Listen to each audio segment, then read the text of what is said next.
Can't decide and torn between a romantic, comedy, action, or an indie film to watch for the weekend? Well. Golden State Media Concepts Movie Podcast is your ultimate guide to the latest movies. Join us as we dissect the latest on the blockbusters. It's the Golden State Media Concepts Movie Podcast.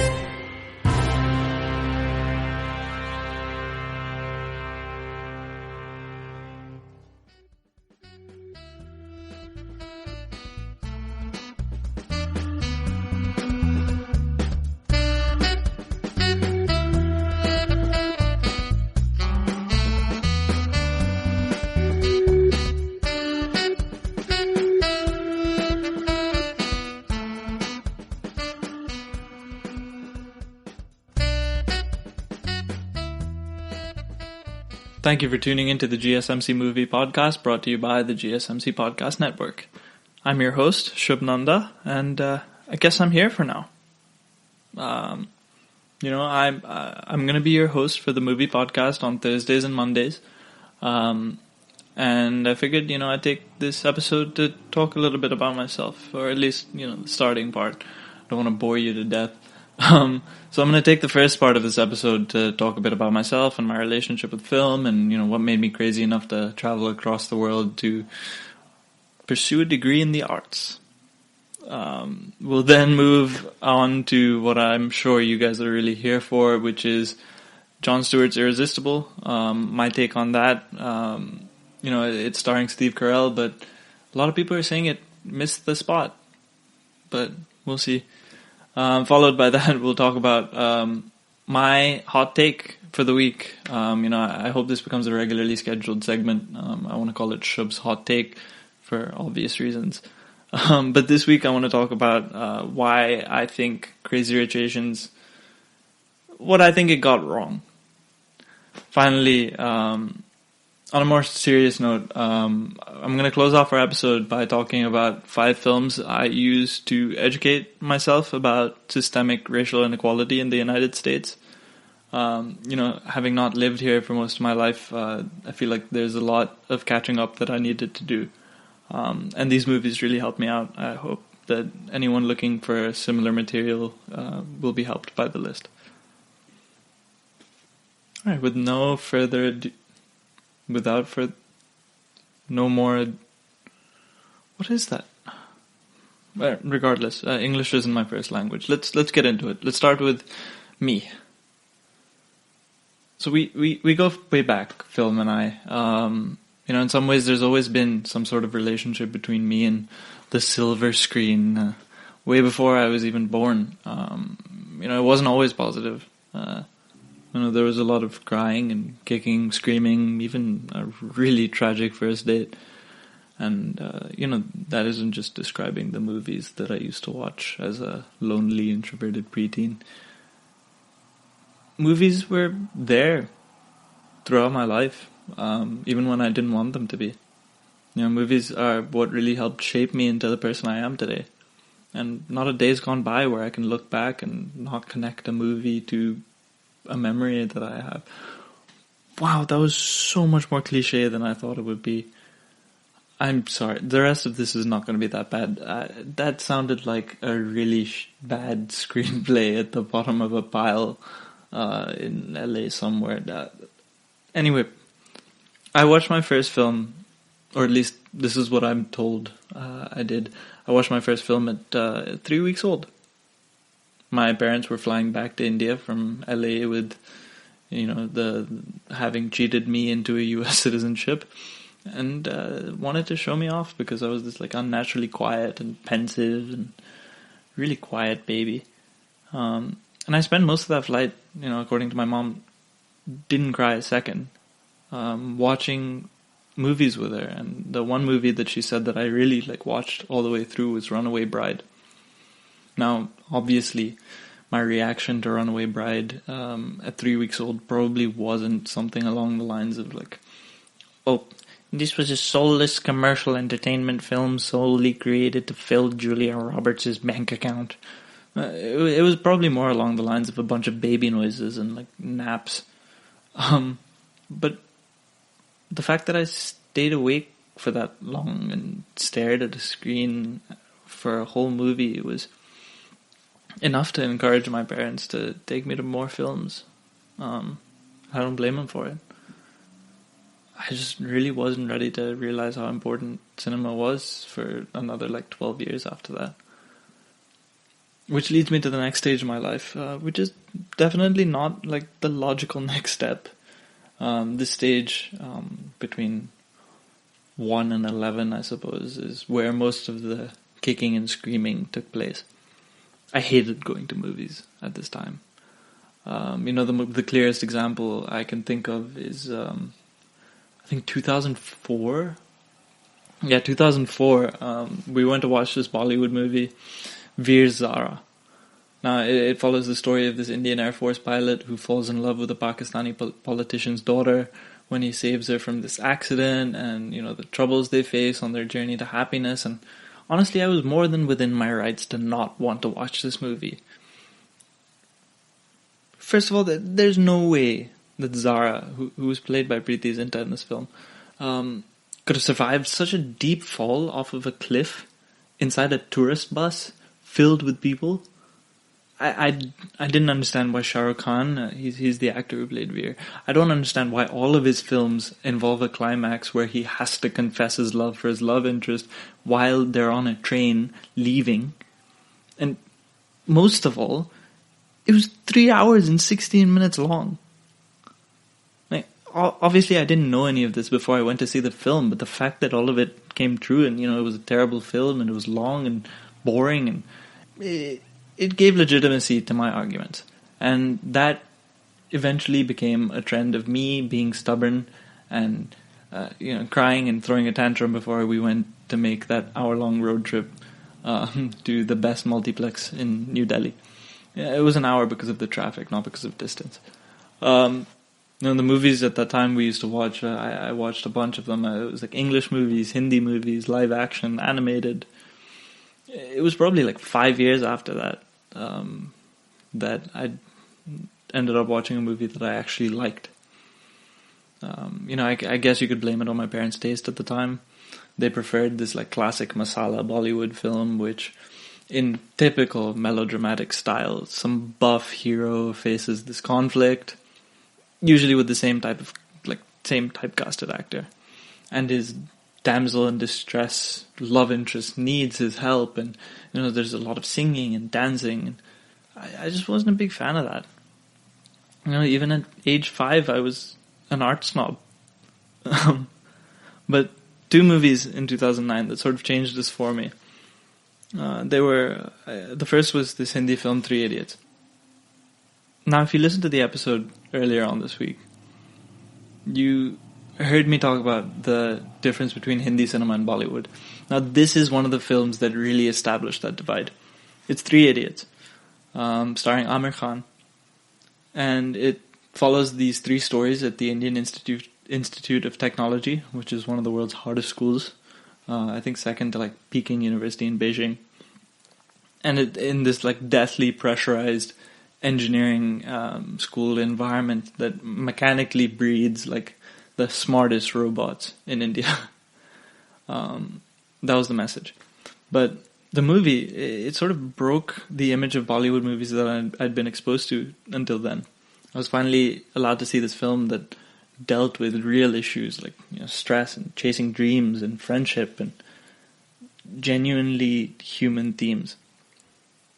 And perhaps subconsciously, one of the characters, he has this arc where he realizes his inner dream is not to be an engineer but to be a photographer, and he must have a sort of cathartic conversation with his parents, determining, telling them that he would much rather be in the arts than do engineering, which is the safer alternative. I guess subconsciously that sort of struck a chord with me because I'd have to have the same conversation with my parents almost a decade later. I didn't know it then, but I definitely headed down that route. The second film, and now this is not necessarily everyone's first choice for cinephile awakening, I suppose, but it was Ryan Reynolds and Sandra Bullock in The Proposal, And that sort of started my love for films. Weirdly enough, I got into this really weird, cheesy romantic phase. And I watched everything released in that genre after that.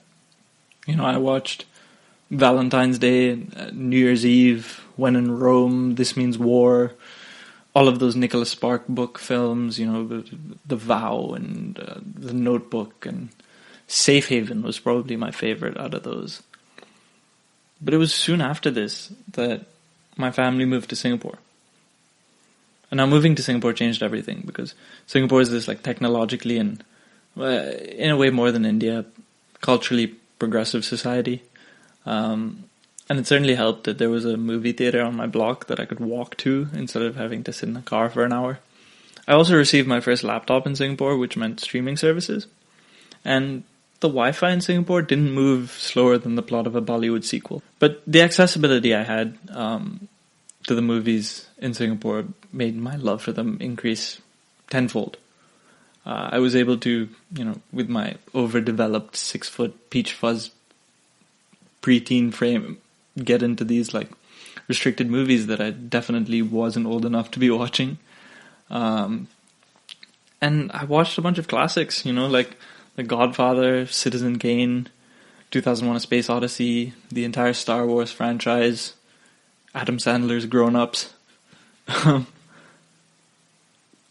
But I just started watching as much as I could. And I did so because adjusting to a new town and a new school, it wasn't easy for me. It was a while before I made a solid group of friends. It was a while before I felt like I belonged. And movies were my escape. After all, I was the chubby new tall kid who couldn't do somersaults like the rest of his athletic peers. But eventually I found my footing socially. But this stage of my life is where I developed the ability to watch films alone. And to this day, that is my favorite activity.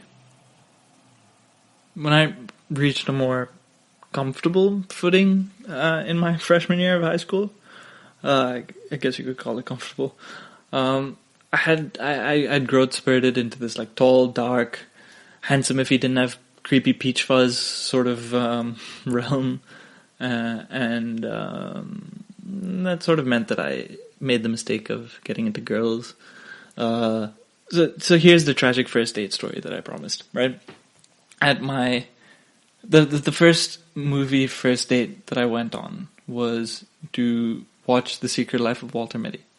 Now, this movie is about Walter Mitty, played by Ben Stiller, who plays this overworked, underambitious everyman who finds himself, by taking a series of risks, searching for this lost negative as his employer, Life magazine, transforms into a .com. It was a great film. I love the movie. In fact, it's still one of my favorites.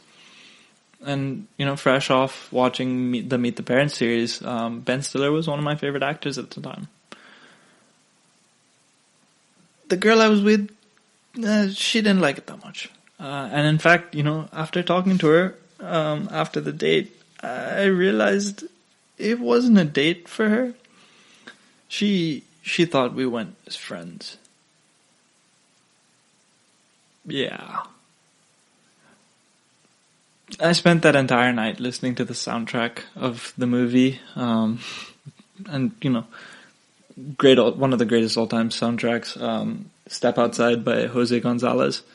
Fantastic song. But I listened to it all night, tried to figure out what I did wrong, and I distinctly remember typing into Google search at this time, movies about girls that friend-zone guys, and movies about friend-zone guys, and movies about heartbreak, stuff like that. And I guess that's when I realized that movies just weren't just my escape.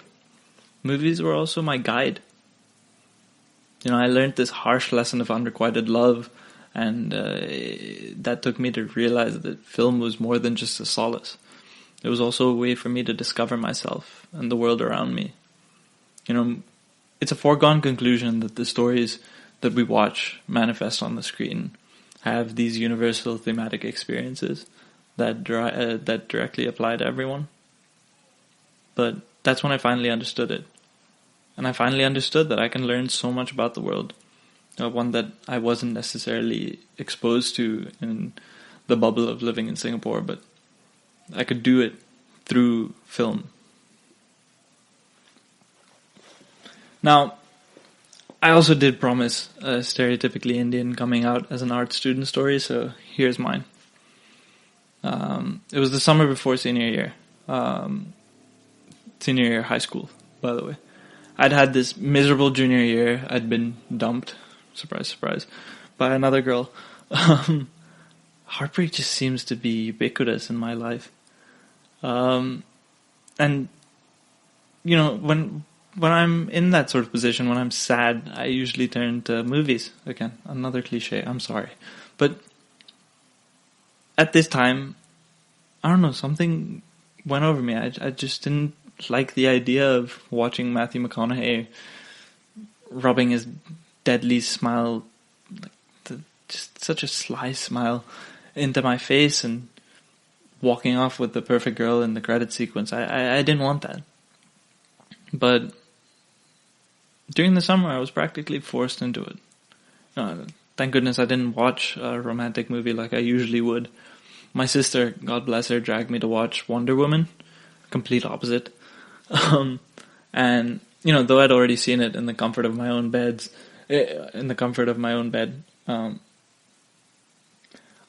for legal reasons, I probably shouldn't mention where I saw it. But I watched it. And then she took me to the theater the next day and made me watch it again. And I had such a great time. Like, Gal Gadot didn't fail to disappoint.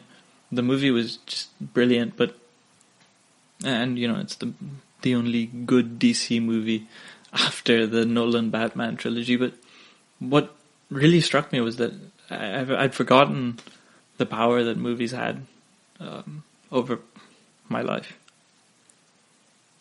I went back to the theater the next day, and this time I went alone. I had to see if all of it really worked and if it did so consistently. And I wound up watching this Bollywood film called Mubaraka. Now the plot for this film is ridiculous. It follows these two estranged orphaned identical twins, and like the strange man who strives to have them marry their soulmate, blah blah blah. Classic Bollywood film. Now naturally, considering it was a movie with the main actor who isn't really an actor, just famous because his family is full of actors and doesn't have any talent. Naturally, it's a slapstick comedy. And naturally, it was terrible. And naturally, I loved it. After that, I took trips to the cinema as much as I could. I ended up watching, I think, 53 movies that summer. Obviously, not all of them were in the cinema, but 53 nonetheless. And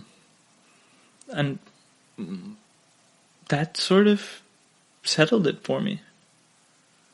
You know, one of the movies I remember watching for sure was Dunkirk. And watching that sort of beautiful, voiceless, narrativeless story, but ingenious synergy of parts that make this beautiful whole. It made me feel something that I knew was always inside me, but didn't really know how to articulate. I walked out of that movie and I said, F it, I want to make movies. That's what I want to do. Now, my parents didn't come around as easily as I did to the idea. They explained to me that they're obviously not against me working in the film industry like most Indian parents would be, but they were concerned that I'd find myself lost and, you know, without any frame of reference, and that it was so fast and so quick, and, you know, I'd been prone to changing my mind about things. But they eventually saw that this is what it was. This is what I wanted the most. And honestly, I think at the end of the day, they were just excited that I'd finally found something to do with my life and something to do with all the time that I'd quote-unquote wasted over the summer. Now, all of this leads me to NYU, where I am now. My parents wanted me to consider USC and other schools. I remember on the tour to USC, we were surrounded by the marching band, and they just started screaming the slogan "Fight On" at me, and that traumatic experience just completely deterred me from applying to that school and any other school with any semblance of school spirit. Because like me, NYU doesn't really care about all of that kind of stuff.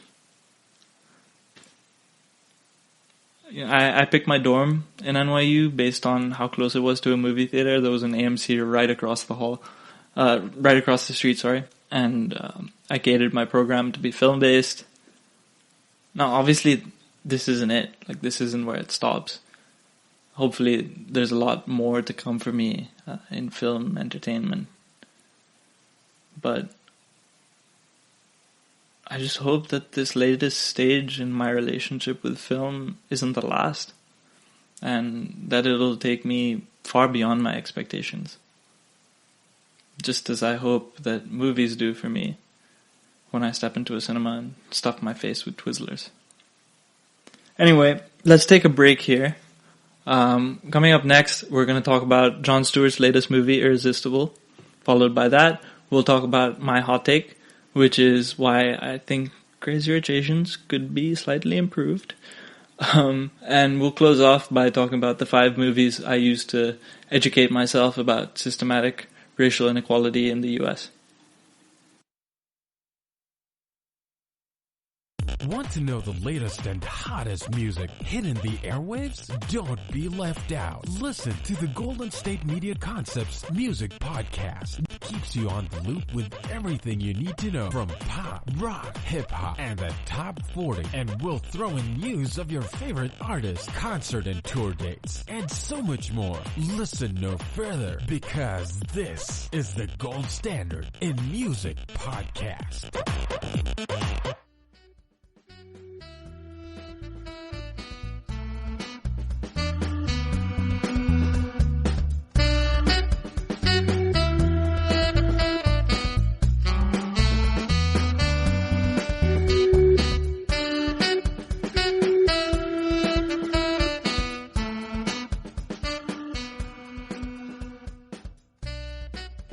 Welcome back to the GSMC Movie Podcast. You just suffered through my story about my life with film. But let's get back on track with our usual programming. So this week's movie of the week for me is Irresistible.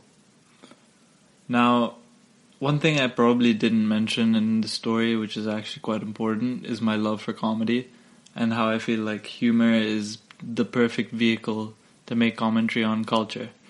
Specifically, I was always a huge fan of The Daily Show since I was introduced to it in 2016. Now, The Daily Show wasn't as big of a phenomenon worldwide as it is now, especially with the emergence of Trevor Noah. But Jon Stewart has always been a huge presence in the American political conversation. And he would be remiss to not have made a movie about the American political system, which is exactly what Irresistible is. It's Jon Stewart's satire on the cause that he cares the most about, or at least he seems to through his interviews of recent. Irresistible follows Steve Carrell as Gary Zimmer, who plays this smooth, suave DC political consultant who, stunned by his inability to drive Hillary Clinton into the White House in 2016, looks desperately for a way to recover his mojo, let's say. And when introduced to a viral video by his one of his staff members that he so typically does not remember the name for, he finds that Jack Hastings, played by Chris Cooper, who is this widowed Wisconsin farmer, a retired Marine, one that argues for the rights of immigrants in a usually what would be expected to be a majority red town. He believes that he's found the perfect candidate to try a new type of Democrat, a new redder kind of blue, as he says in the film. So he goes off on this journey. He calls his new finding Bill Clinton with impulse control, or Bernie Sanders with better bone structure, or something like that. and he gets down to this economically downtrodden town of Deerlaken, which is the place where everyone knows your pastry preference, and people will figure out that you're there specifically from the fact that they don't recognize you because it's that small. His first job is to convince Hastings to run for mayor as a Democrat in such a small town where, the mayor is on a first name basis with the rest of the town. But this also then motivates Gary's arch nemesis, Faith Brewster, played by Rose Byrne, who is, the typical blonde Republican Kellyanne Conway type that we see as a Republican fixer all over the news now. She's forced to step in and do everything she can in order to prevent this new redder kind of blue wave in Wisconsin, which is, a battleground state, and one that's often sort of missed out on. Like Hillary Clinton missed out on winning Wisconsin, mainly because she skipped it on her campaign trail. It's a very important swing state now. And what starts as this small and quaint mayoral race eventually develops into this national scale sort of all-out blue versus red battlefield fitted with every single type of monstrosity that you associate with politics today, including like data analytics, billionaire funding, Oppo TV ads, lying on the news. In fact, one of the opening scenes, this prologue to the film, is both Rose Byrne and Steve Carell's characters speaking to the news, not in the typical lies that they would tell about the election of Trump. Carell hiding his disappointment and Byrne showing her surprise. But they speak in a very frank and honest and completely subtextual manner. Now, this is essentially what Jon Stewart's satire looks like, but this is also where he goes wrong. Now, for starters, Jon Stewart sort of overplays this whole fish out of water stereotype so much that the film is a story that just doesn't fit into our current pandemic-ridden, highly divisive times. The movie feels so out of touch. It feels like it belongs at least a year ago, before any of this penetrated our lives and completely turned everything upside down. As well as all that, it even sort of takes advantage of the elitism that it, steps in to satirize. Irresistible shows this sort of cliched middle America where all the Wi-Fi is dial-up and the only thing available is at the nearest public school, and political ads are full of flags and fear-mongering and guns and Oppo research and all that kind of stuff. One of these sequences in the film early on is when a group of the locals that have volunteered for Jack Hastings' campaign sort of realize that his rival, the incumbent mayor, is now spending money of his own on his own campaign.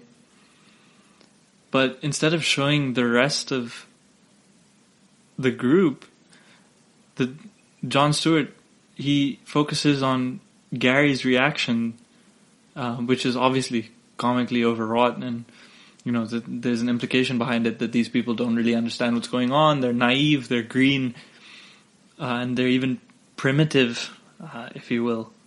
But that's just because he's the hero. He's our point of view. He is the perspective that we follow in the film, and Carell is the star. He's the big name, and this performance it's like if Michael Scott met his boss David Wallace. That's what this character would be described as. But at the end of the day, wouldn't it be nice if someone like Mackenzie Davis, who plays Jack Hastings' daughter and ultimately one of the most pivotal characters in the film, wouldn't it be nice if she got a word? Or even when Gary first shows up in Deerlock and he goes to the local bar. Now, in Wisconsin, there are German beer houses called Hausfraus. And he orders a bud and a burger, to make him seem like a regular American guy. Even though he favors caprese salads and goes on private jets. What he doesn't realize is in a typical Hausfrau, you would be served German food. Now the film spends so much of its time showing that Gary is out of his usual zone that the constant enforcement of this just leads to so many issues in pacing. So many scenes in this film could have easily been left out, but there just seemed to be a need to keep pushing the narrative that Gary doesn't belong where he is. Jon Stewart just seems to leave out his usual ability to create comedy seemingly on an instant basis on The Daily Show, like he usually does, and like we got to know he could. But here, albeit with more time, it just feels like he's created something that's forced, rather than something that's natural, like we've come to expect from him. But still, even if Irresistible was released a year ago, when it's sort of, I'm ready to give up, nothing is worth it sort of message, would have made more sense. In the age of the death of Stalin, in the age of Sorry to Bother You, it still wouldn't feel as imaginative and as fresh as those movies. As Matt Zoller writes for RogerDBaird.com, it appears that Stewart is being shallow and sentimental and predictable on purpose, to show how shallow and sentimental and predictable American politics has become. His message can be summed up as, well, it's supposed to suck, because everything sucks. Now, this was a really hard movie to watch for me because I was so excited for it when I found out. And don't get me wrong, it has its moments. It really does. Jon Stewart is still funny as ever. But fixing the pacing and fixing the extremely drawn out first act, this film would still lack the sort of freshness and the pace with which we need to cover what's going on now. This film obviously is not a commentary on the times right now because it can't be. This is a reaction to what happened in 2016. But we're so far beyond that politically and socially that it just seems out of place entirely. In terms of my Michael Jordan Carrier of the Film Award, I think in this case it belongs to Mackenzie Davis. She creates this wonderfully non-three-dimensional character, albeit the fact that we have to see it only in the third act. And I won't spoil it for you, but she seems to be the only non-caricaturist character in this rural setting that doesn't sort of go by all the traditional rules that Jon Stewart creates to satirize Middle America. As well as Rose Byrne. Rose Byrne is a very convincing Republican fixer. She's scary. She genuinely scared me in this film. But yeah, my eventual verdict for this is, I don't know if it's worth a watch. I think if you're interested in learning about the way campaign finances affect the electoral culture of the United States, which I was, because I'm not very educated on this, this is a good film to watch. I suggest you stay tuned for segment 4, where I talk about the 5 films I used to educate myself on systemic racism, or even my next segment, where I talk about how Crazy Rich Asians really necessarily isn't the best way to bring out Asian American storytelling. With that, let's take a break. We'll be back with some more movies. Tired of searching the vast jungle of podcasts? Now listen close and hear this out. There's a podcast network that covers just about everything that you've been searching. Hey! The Golden State Media Concepts Podcast Network is here. Nothing less than a podcast bliss with endless hours of podcast coverage. From news, sports, music, fashion, cooking, entertainment, fantasy, football, and so much more. So stop lurking around and go straight out to the Golden State Media Concepts Podcast Network. Guaranteed to fill that podcast itch. Whatever it may be. Visit us at www.gsmcpodcast.com. Follow us on Facebook and Twitter, and download us on iTunes, SoundCloud, and Google Play.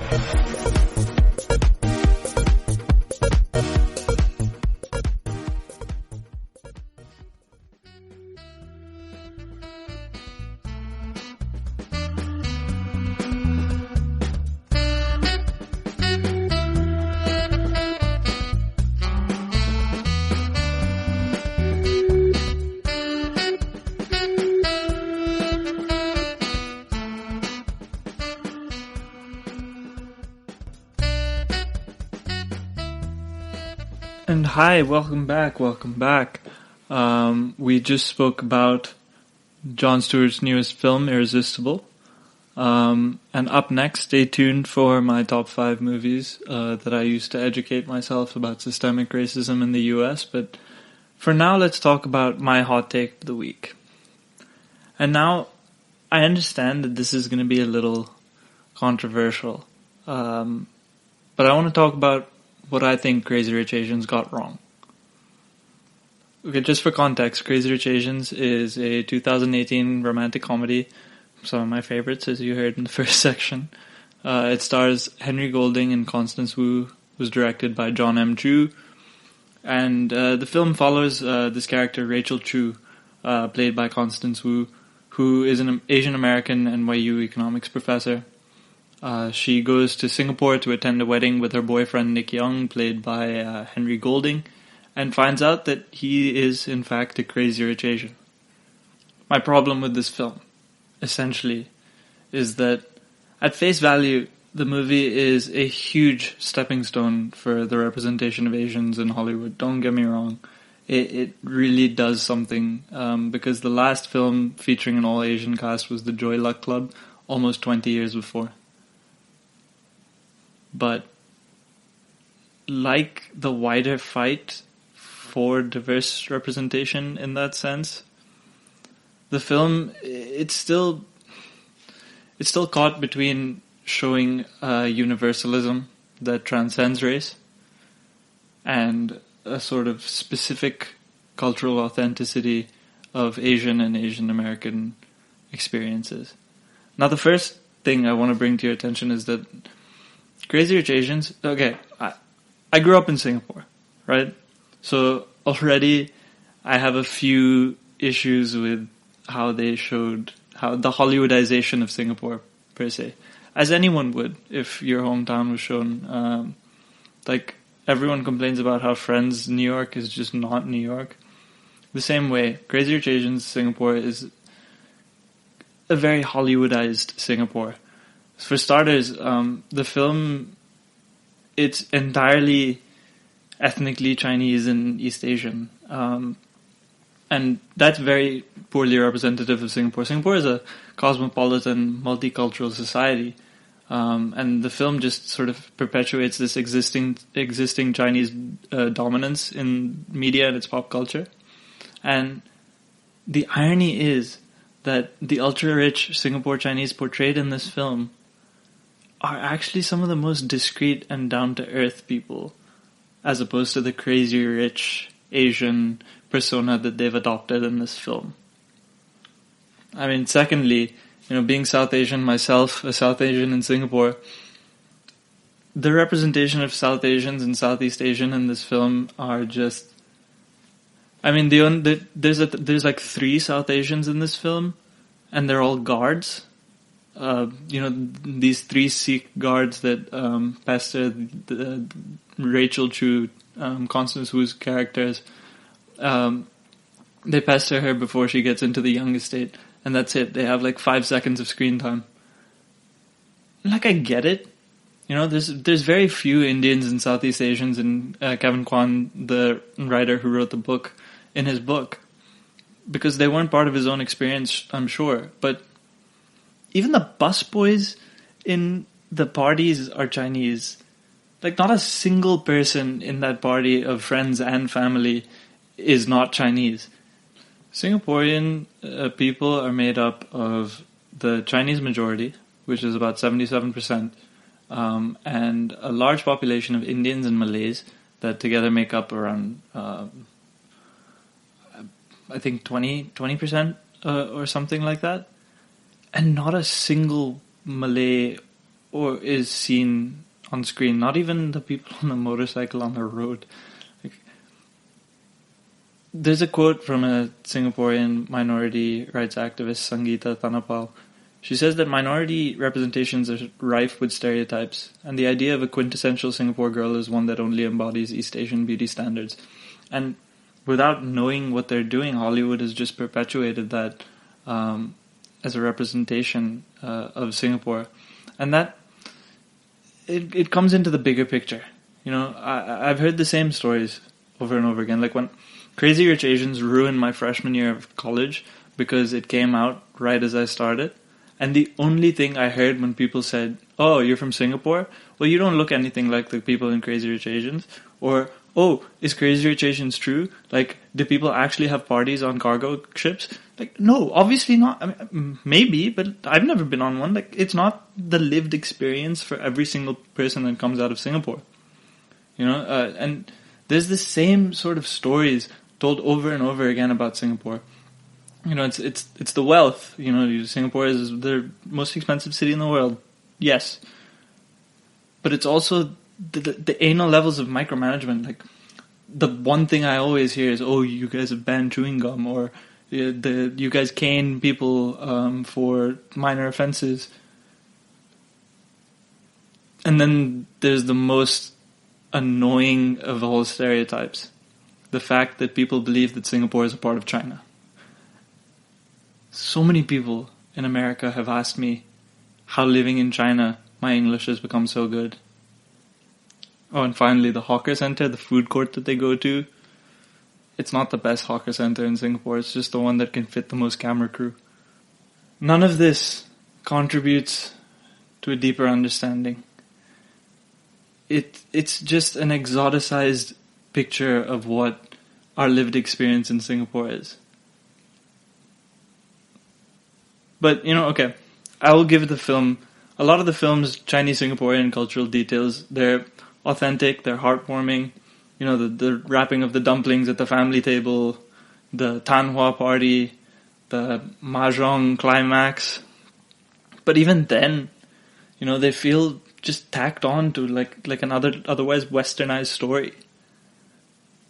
Crazy Rich Asians is just another classical white Hollywood rom-com with Asian faces slapped onto it. The first indication of this is most of the songs in the movie were just Chinese versions, Chinese covers of English songs.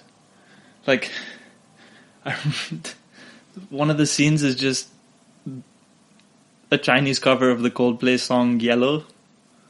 The film in general, it was just another golden age Hollywood melodrama with a bunch of Asian faces on it to make it different and make it appeal to a different demographic and sort of feed the calls for diversity in a very, very superficial manner.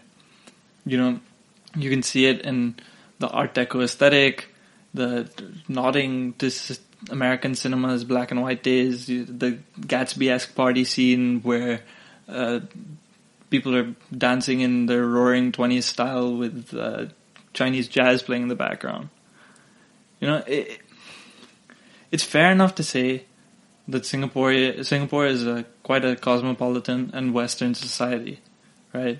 And that Western music and traditions have been adopted into this sort of British boarding school, colonial elite, new old money family, but it still messes with the identity of the film. Like, is Crazy Rich Asians culturally specific to Singapore, or is it just trying to make Singapore easier for American audiences to digest? You know, for me, it felt like Crazy Rich Asians is the Panda Express of movies. You know, it looks Asian, but in real life, it's just a numb, tasteless dilution of such a diverse culture, just so that it could be easily stomached by a predominantly white audience. And one of the biggest indicators of it is that the initial screenplay was written by a white guy. His name is Peter Chiarelli.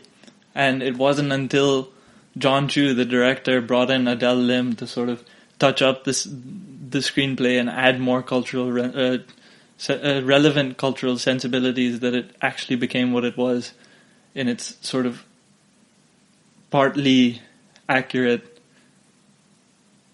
ideas on Singapore. You know, it just seems that representation for non-white communities in Hollywood just comes in extremes. Like, we're either shown to be Apu, like caricatures of humans, just walking stereotypes played for jokes. Or then the other extreme is that now suddenly we're glamorous heartthrobs, where the shirtless guy who's Gemma Chan's husband walking out in that really hypersexualized manner in the beginning of the movie, or where Kumail Nanjiani, who's suddenly just become a chiseled Marvel superhero. I mean, when are we going to get the movie about someone like me, you know, like a skinny, fat, awkward Indian dude who's just trying to figure out life? Never. But again, you know, that's also probably not because of systemic racism, but because my story isn't really that interesting. But you get the point. It just felt like another formulaic rom-com with no culturally idiosyncratic story to tell. I get why this film did as well as it did, because Asian Americans needed this. This is a distinct Asian American story of a woman who, beyond all odds, goes to Singapore and plants her flag as the true, gritty Asian American who can stand up for herself. But at what cost?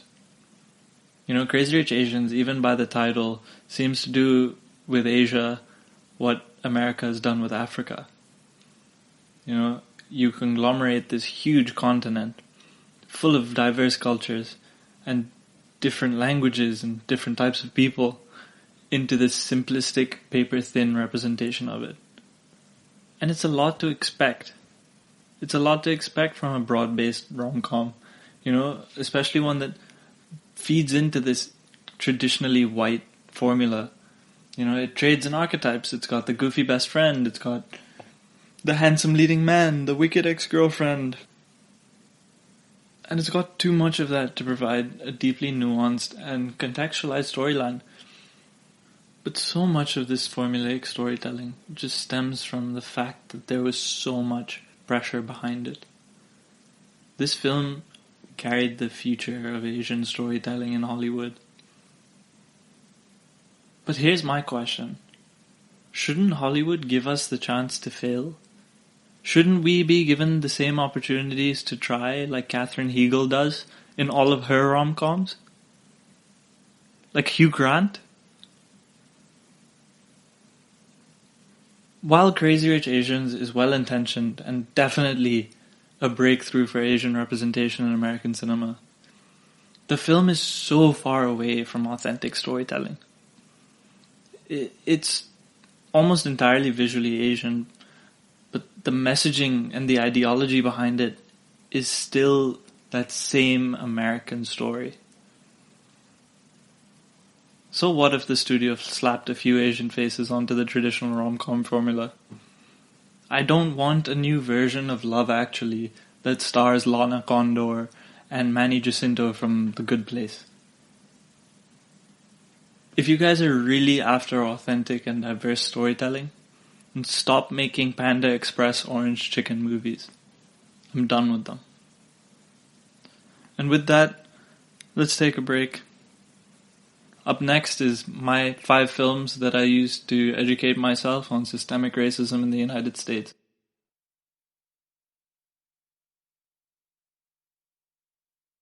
Watching TV has changed over time. Streaming has become the new norm. That's why Golden State Media Concepts television podcast dives headfirst to the world of cord cutting. Want to be on the loop of what's hot in Netflix? Or if it's not a preference, what about original shows in Hulu? We've got you covered. Join us as we fill in the blanks and talk about movies to stream and what show you should be binging. This is the Golden State Media Concepts television podcast.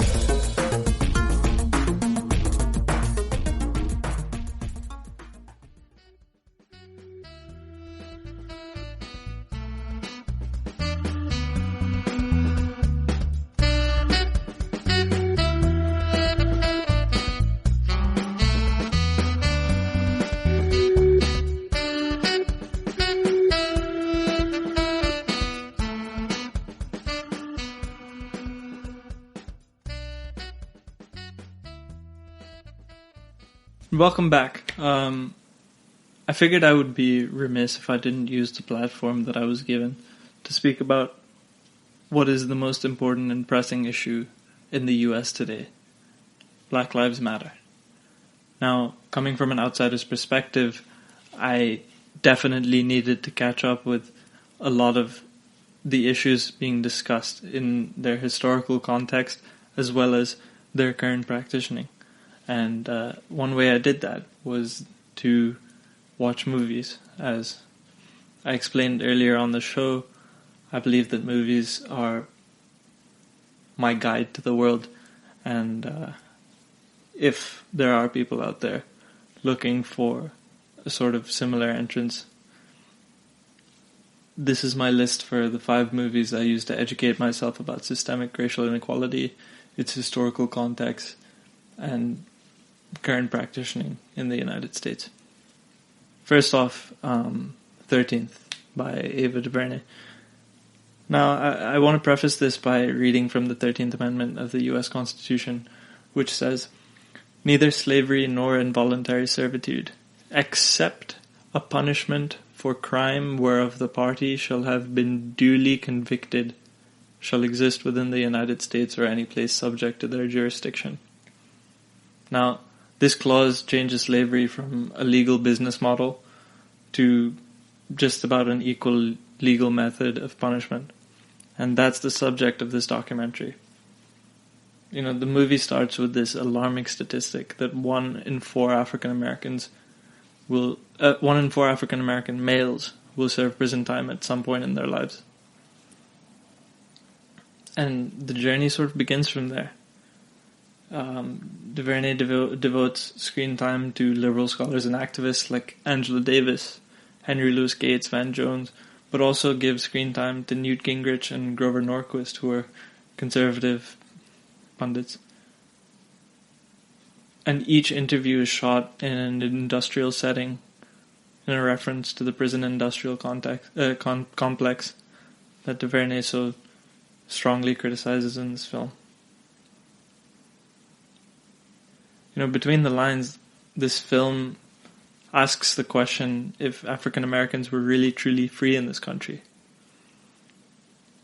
It says that while they are freer than before, there's still the question of being as free as white people in America. And if not, when will that day come? The final takeaway from 13th is that change doesn't come from politicians, but the hearts and minds of American people. I felt this film was very important in helping me understand not only the roots of systemic racism in the US, but also how it's being practiced today. Now next is Fruitvale Station by Ryan Coogler. Ryan Coogler directed Black Panther, of course. It stars Michael B. Jordan, and it's about the protagonist Oscar Grant, who is a real 22-year-old man. The first thing we see in this film is the fatal moment that leads to his death. It's camera phone footage of Bay Area rapid transit cops beating Oscar and his friends on a subway platform, and then a gunshot. This eerily evokes a lot of the images we've been seeing on social media today. The rest of the film is a dramatized version of what Oscar was up to the day before he was killed, on New Year's Eve 2009. And one of the reasons I found Fruitvale Station so enlightening was that it knows the history of how black people are represented not only in Hollywood, but in the public perception. But rather than confront it or fret over it, Ryan Coogler invites us into Oscar's daily routine. He humanizes Oscar. And we get so caught up in his world that there's no time to respond to all of the cues that eventually lead to the tragedy of his death. The genius of Michael B. Jordan's performance in this and the ominous nature and tone that Coogler builds around it, it shows how aware that Oscar was, that even the smallest, most unfair impression could change his freedom and his life instantly. Another film I watched was Selma, also by Ava DuVernay. Now, films like Argo or 12 Years a Slave or The King's Speech have fared incredibly among audiences and critics. And it's for the success of these films that tell our collective history in a way that's more accessible to audiences, that really enable us to immerse into our roots as a species. And for that reason, I guess almost 2 years ago, my history teacher in high school decided to replace the documentary Eyes on the Prize with the movie Selma on the syllabus. Now for her, the argument was that any student can be showered in facts the same way a documentary would. But don't get me wrong, Eyes on the Prize, I watched it regardless because it's an incredibly detailed docuseries about the civil rights struggle in the United States. But after watching Selma in class, we found ourselves lost in a discussion of the emotional state of being at events such as Bloody Sunday or the Voting Rights March. We were able to transport ourselves into a past that no objective informational series could truly allow us to do. Because that's the beauty of narrative film. It creates this sense of proximity by allowing us to enter into the circumstances in which we can genuinely transport ourselves into a time that we can't imagine without seeing. And that's what makes Selma so moving. Following Selma is The Death and Life of Marsha P. Johnson by David France. Marsha P. Johnson was a transgender activist who played important roles in the Stonewall riots and the gay rights movement. Her body was found in the Hudson River in 1992, and while the police labeled her death a suicide, many of her friends suspected she was murdered. This again seems to be a common theme in the US today. The film reinforces Marsha P. Johnson's story with footage of past gay rights gatherings and a recent trial of a man who murdered a transgender woman, as well as interviews with Marsha P. Johnson's friends and fellow activists. All of these are inseparable from Miss Johnson's story and deserve a place there, but also reinforce the idea that this is still a continuing struggle. While this film doesn't give any definitive answers as to what happened to Marsha P. Johnson, it keeps her memory alive. That in itself is a victory. Last but not least is Just Mercy, which is also available for free at the moment. Now this film, also like Fruitvale Station, stars Michael B. Jordan, and also like Fruitvale Station, is based on factual events. It follows the story of Johnny D. McMillan, played by Jamie Foxx, who was arrested for a murder he didn't commit in 1987. Despite being innocent, he was railroaded by an incompetent and racist legal system in Alabama.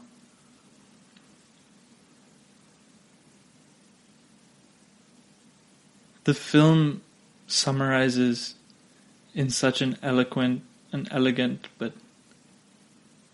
bleak way the effort, the anxiety, and the aggression that is white supremacy. And the emotional labor that it takes to manage it.